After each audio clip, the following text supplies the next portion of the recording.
semua, selamat datang di channel MR9. Dan di video kali ini gue akan menemani puasa kalian dengan membawakan sebuah alur cerita film berjudul Bumblebee yang dirilis pada tahun 2018 yang lalu. Dan juga ini merupakan film terbaru atau film ke-6 dari series Transformers. Film ini menceritakan tentang planet Cybertron yang diambang kehancuran dan awal mula keberadaan Transformers di bumi. So, gak usah banyak bacot di awal, langsung aja kita bacotin filmnya karena film ini seru banget. Ini dia Bumblebee.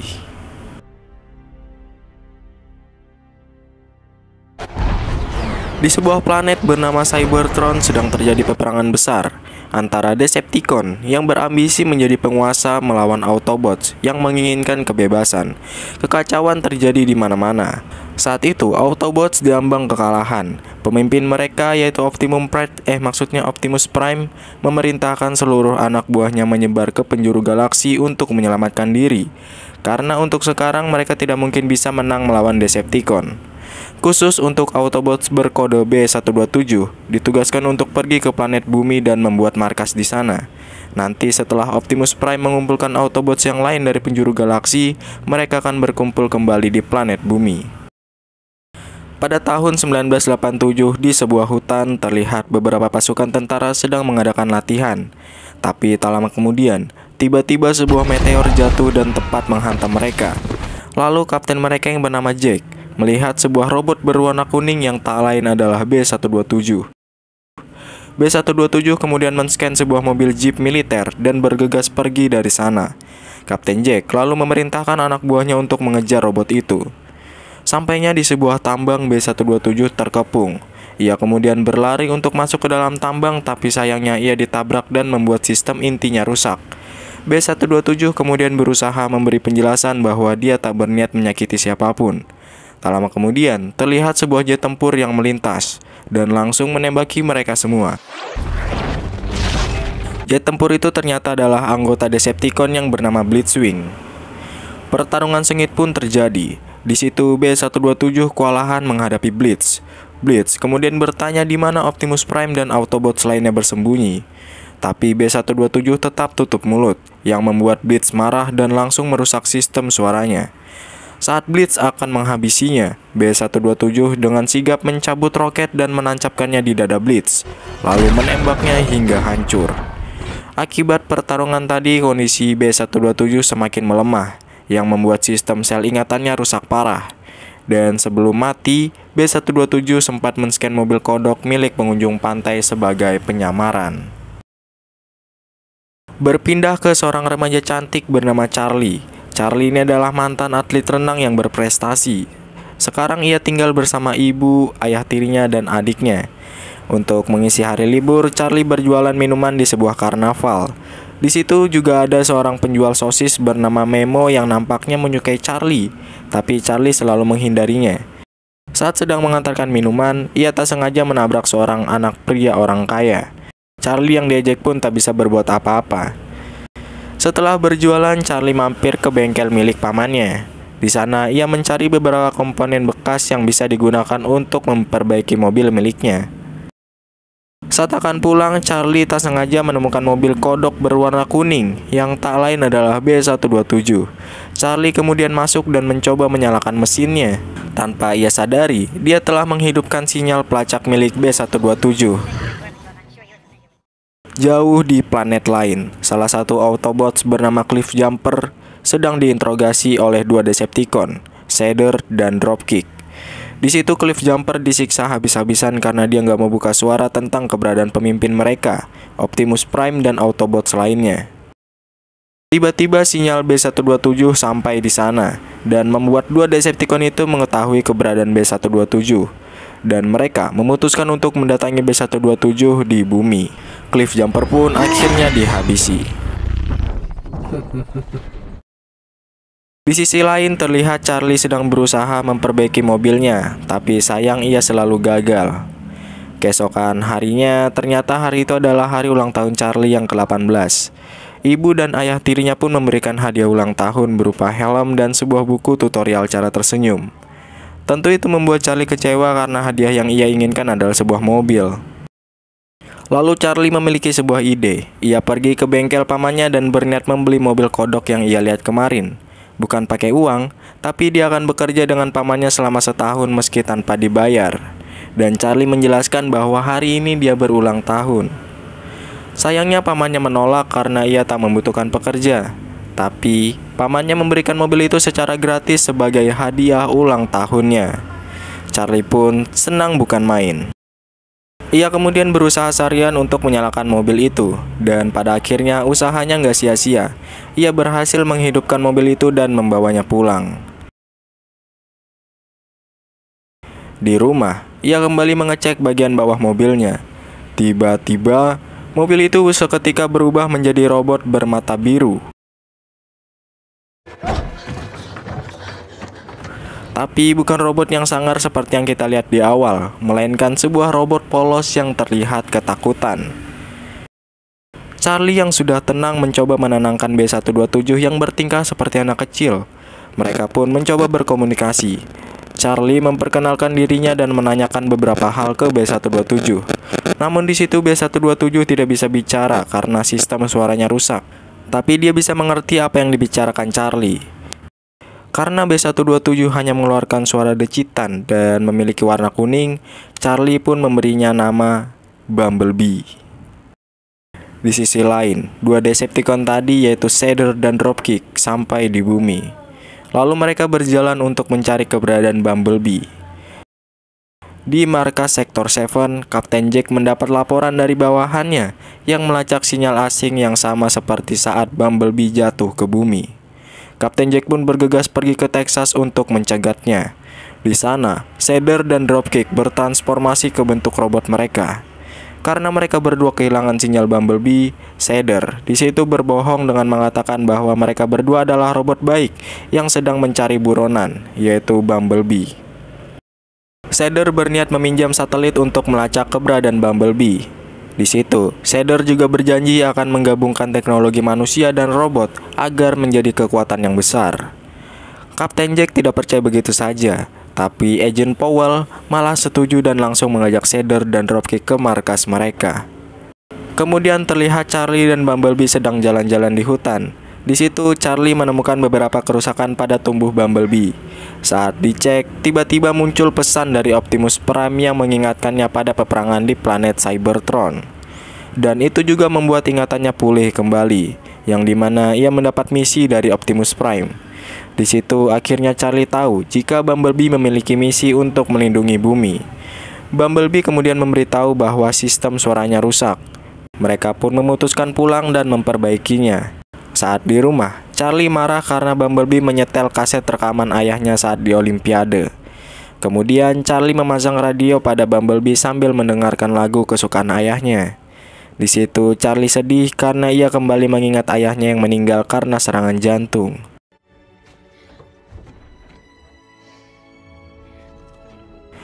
Tak lama kemudian, Memo yang juga adalah tetangga Charlie datang. Seketika ia shock karena tak percaya apa yang ia lihat. Charlie pun menenangkannya. Setelah keadaan tenang, Charlie dan Memo membuat kesepakatan di mana Memo nggak boleh memberitahu siapapun tentang apa yang ia lihat. Jika Memo membocorkan rahasianya, maka dia akan ditabrak.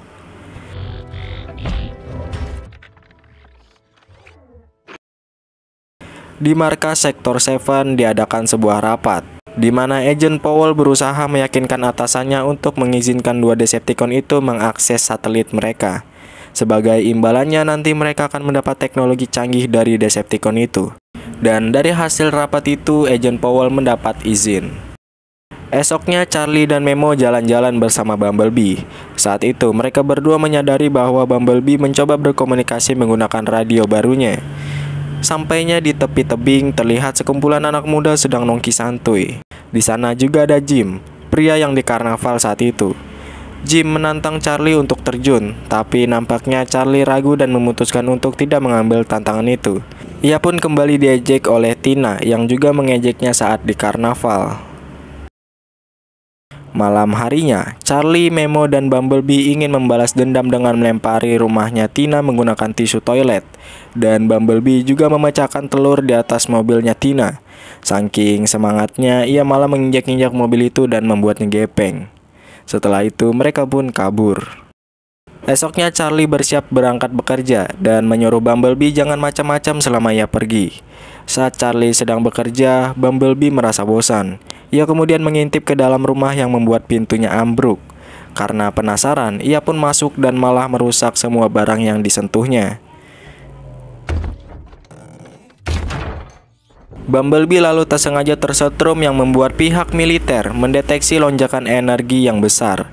Decepticon dan militer Sektor 7 pun berhasil melacak keberadaan Bumblebee dan segera mendatanginya.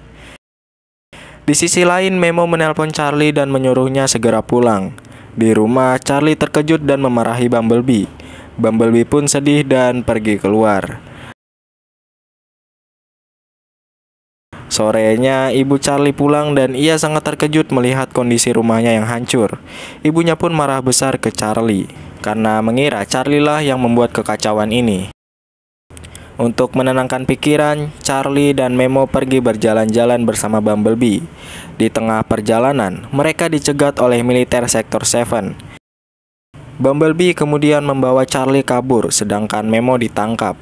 Lalu mereka dihadang oleh Shredder dan Dropkick. Mereka menanyakan di mana keberadaan Optimus Prime.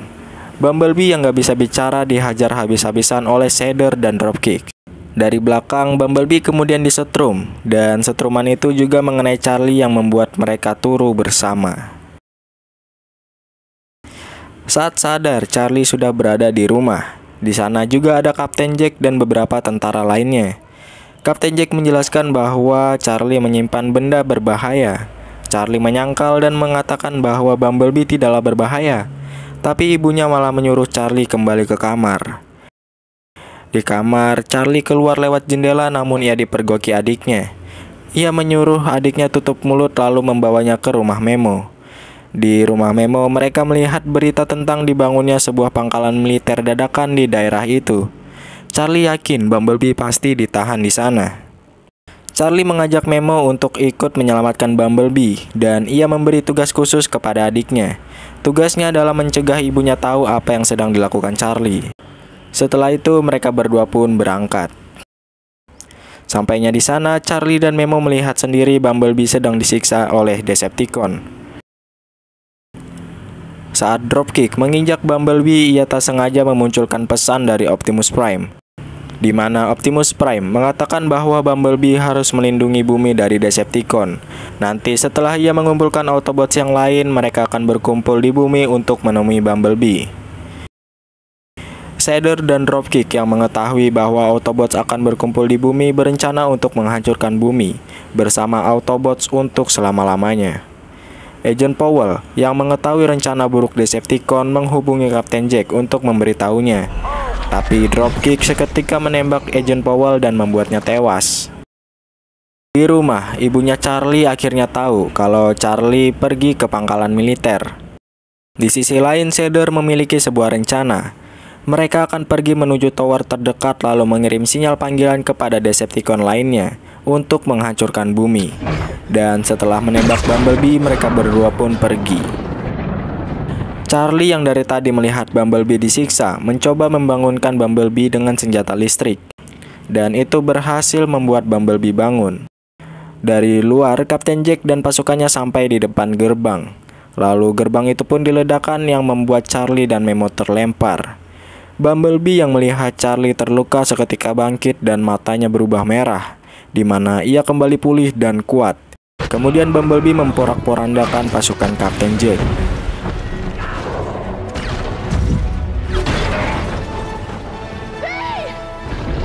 Setelah Bumblebee ditenangkan oleh Charlie, mereka berencana mengejar Shredder dan Dropkick untuk menggagalkan rencana mereka. Di situ Memo tidak ikut karena ia akan menahan kejaran pasukan militer.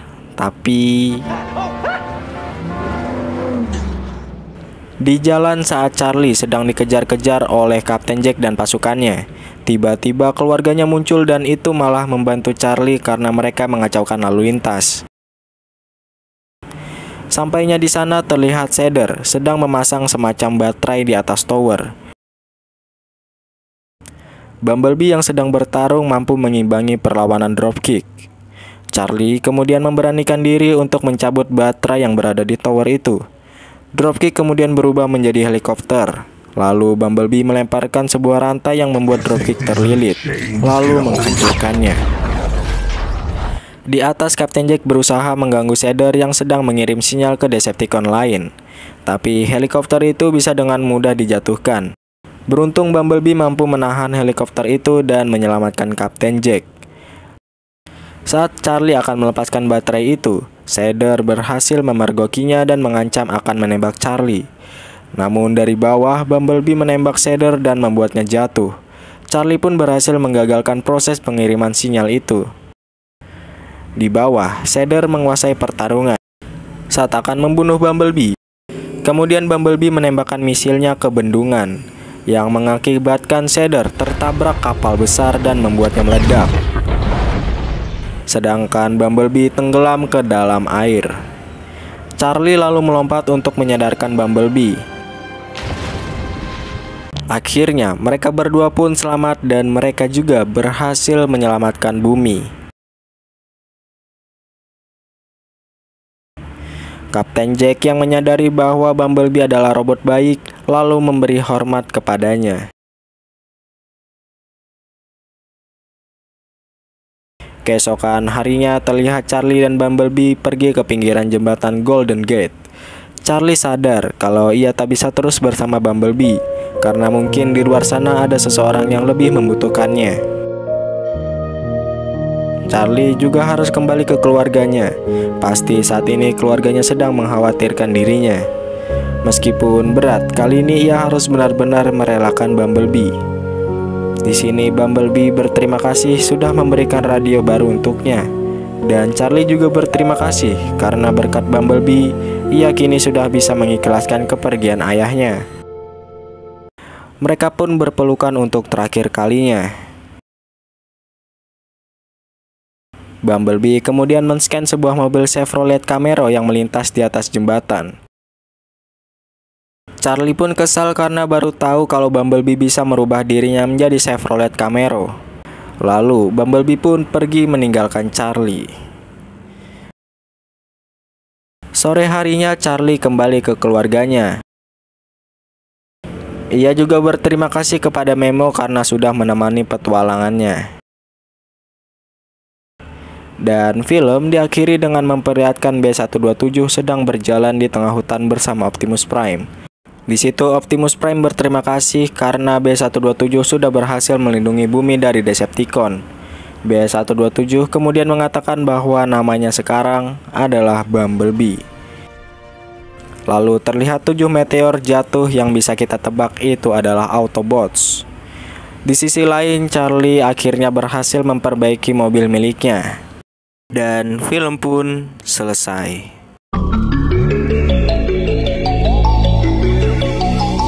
I'm sorry that I didn't hit you back when you call my line. Or did you even need to talk? Or you wasting time declining all your FaceTime calls? Cause you're not my vibe, oh God, just let me go to sleep. Someone get high with me. Yeah, cause I'm running away. I'm looking for space. Look at my space. I'm healing from all of the pain. I'm running away. Cause I feel lost right now, and it's hard to breathe. And I've lost myself. What happened to me?